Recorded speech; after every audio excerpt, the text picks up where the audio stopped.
Hello friend, tally के basic to advance course में आपका स्वागत है। टैली कोर्स की इस सीरीज का यह हमारा लेक्चर 3 है। प्रीवियस लेक्चर के सभी लिंक डिस्क्रिप्शन में दिए गए हैं। इस लेक्चर का हमारा टॉपिक है रूल्स ऑफ डेबिट क्रेडिट। पहले बात करते हैं डबल एंट्री सिस्टम की। हमारी अकाउंटिंग डबल एंट्री सिस्टम पर बेस है, यानी हमारी कंपनी के सभी फाइनेंशियल ट्रांजेक्शन वित्तीय लेन देन के दो एस्पेक्ट होते हैं, मतलब दो पक्ष होते हैं, एक डेबिट और दूसरा क्रेडिट। किसी भी अकाउंट की लेफ्ट साइड डेबिट होती है और राइट साइड क्रेडिट होती है।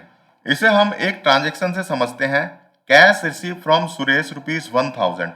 सुरेश से 1000 रुपये प्राप्त किए, तो इस ट्रांजैक्शन को बिजनेस में रिकॉर्ड करने के लिए हमें दो अकाउंट ओपन करने होंगे। पहला कैश अकाउंट, क्योंकि हम कैश प्राप्त कर रहे हैं। दूसरा सुरेश अकाउंट, क्योंकि उस कैश को देने वाला सुरेश है।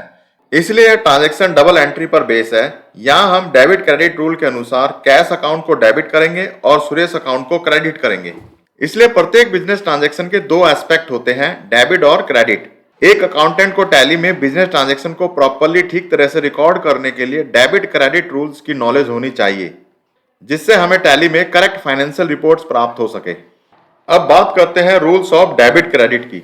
डेबिट क्रेडिट रूल्स को समझने के लिए दो अप्रोच यानी दो मेथड हैं। पहला है मॉडर्न अप्रोच और दूसरा है ट्रेडिशनल अप्रोच, जिसे गोल्डन रूल भी कहते हैं।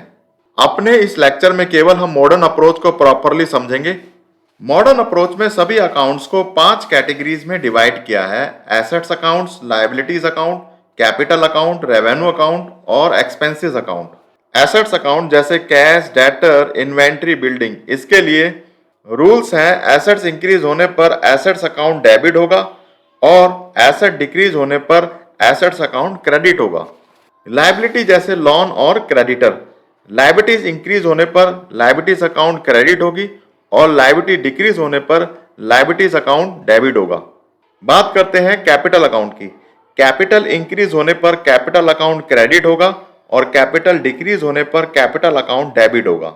रेवेन्यू जैसे sales and service revenue, revenue increase होने पर रेवेन्यू अकाउंट क्रेडिट होता है और रेवेन्यू डिक्रीज होने पर रेवेन्यू अकाउंट डेबिट होता है। एक्सपेंसेस जैसे rent, salary, stationery, wages, expenses increase होने पर एक्सपेंसेस अकाउंट डेबिट होगा और एक्सपेंसेस डिक्रीज होने पर एक्सपेंसेस अकाउंट क्रेडिट होगा। अगर हम सभी रूल्स को ध्यान से देखें तो एसेट्स और एक्सपेंसेस के लिए रूल सेम है और लायबिलिटीज, कैपिटल और रेवेन्यू के लिए रूल सेम है। अब इन रूल्स को कुछ ट्रांजैक्शन पर अप्लाई करके समझते हैं। पहला transaction, Sunil started business with cash ₹1 lakh. Sunil ने 1 लाख रुपए से बिजनेस स्टार्ट किया। यहाँ दो अकाउंट ओपन होंगे, कैश अकाउंट और कैपिटल अकाउंट। कैश अकाउंट क्योंकि बिजनेस में कैश आ रहा है और कैपिटल अकाउंट क्योंकि कैश देने वाला ऑनर है। कैश एक एसेट्स है और बिजनेस में कैश इंक्रीज हो रही है, इसलिए एसेट्स के डेबिट क्रेडिट रूल के अनुसार 1 लाख रुपए कैश अकाउंट में डेबिट होंगे। यहाँ बिजनेस में ऑनर की कैपिटल इंक्रीज हो रही है, इसलिए कैपिटल अकाउंट रूल के अनुसार कैपिटल अकाउंट में 1 लाख रुपए क्रेडिट होंगे। तो जनरल एंट्री होगी cash account debit to capital account 1 lakh रुपए।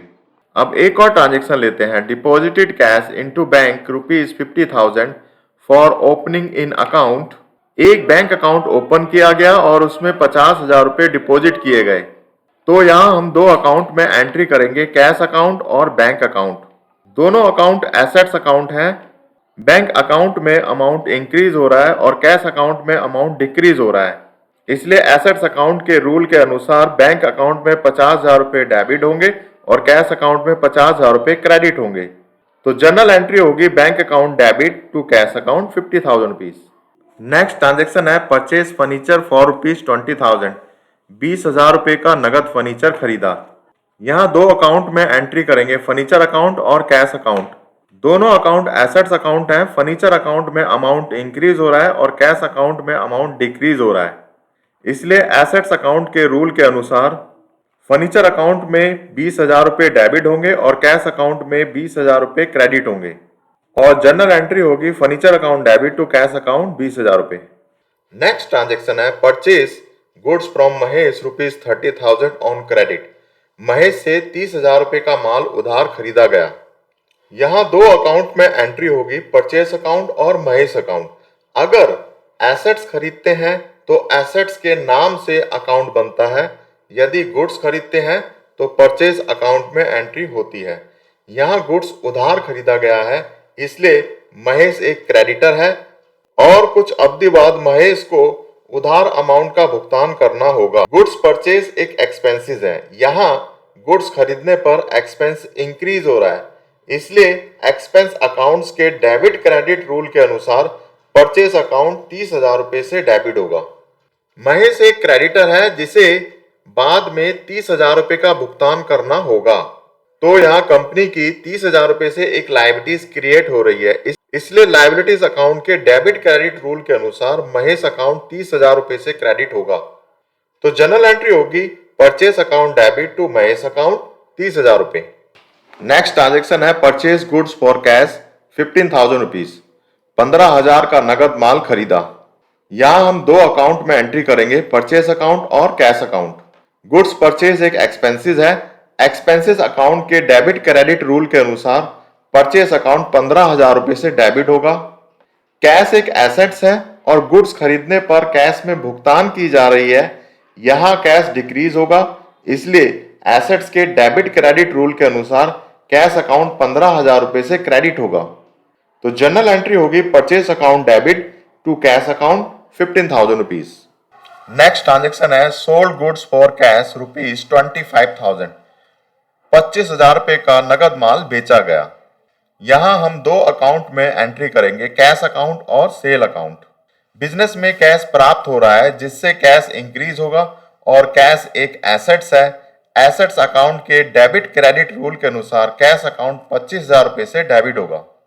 दूसरी तरफ सेल अकाउंट, जिस प्रकार गुड्स परचेज करने पर परचेस अकाउंट में एंट्री होती है, तो सेल करने पर सेल अकाउंट में एंट्री होगी। सेल बिजनेस के लिए एक रेवेन्यू है और यहाँ रेवेन्यू इंक्रीज हो रहा है। रेवेन्यू अकाउंट के डेबिट क्रेडिट रूल के अनुसार सेल अकाउंट में 25,000 रुपए क्रेडिट होंगे और जनरल एंट्री होगी cash account debit to sale account 25,000 rupees. Next transaction है sale good to Shyam on credit rupees 25,000। Shyam को 24,000 रुपए का माल उधार बेचा गया। यहाँ हम दो अकाउंट में एंट्री करेंगे, श्याम अकाउंट और सेल अकाउंट। श्याम एक डेटर है जिसे उधार माल बेचा गया और फ्यूचर में उससे उधार अमाउंट प्राप्त करना है। डेटर एक एसेट्स है और डेटर अमाउंट इंक्रीज हो रहा है, इसलिए एसेट्स के डेबिट क्रेडिट रूल के अनुसार श्याम अकाउंट 24,000 रुपए से डेबिट होगा। सेल बिजनेस के लिए एक रेवेन्यू है और रेवेन्यू इंक्रीज हो रही है। रेवेन्यू अकाउंट के डेबिट क्रेडिट रूल के अनुसार सेल अकाउंट 24,000 रुपीज से क्रेडिट होगा और जनरल एंट्री होगी Shyam account debit to sale account 24,000 rupees. Next transaction है paid salary to staff rupees 40,000। Staff को 40,000 रुपए वेतन दिया गया। यहाँ हम दो अकाउंट में एंट्री करेंगे, सैलरी अकाउंट और कैश अकाउंट। सैलरी बिजनेस के लिए एक्सपेंसेस है और बिजनेस में एक्सपेंस इंक्रीज हो रहा है, इसलिए एक्सपेंस के डेबिट क्रेडिट रूल के अनुसार सैलरी अकाउंट 40,000 रुपए से डेबिट होगी। सैलरी की पेमेंट कैश में हो रही है, बिजनेस में कैश डिक्रीज हो रहा है। कैश एक एसेट्स है और एसेट्स के डेबिट क्रेडिट रूल के अनुसार कैश अकाउंट 40,000 रुपए से क्रेडिट होगा और जनरल एंट्री होगी salary account debit to cash account 40,000 rupees. इसी के साथ हमारा ये लेक्चर 3 समाप्त होता है। चैनल को लाइक, सब्सक्राइब, शेयर करना ना भूलें। मिलते हैं नेक्स्ट वीडियो में।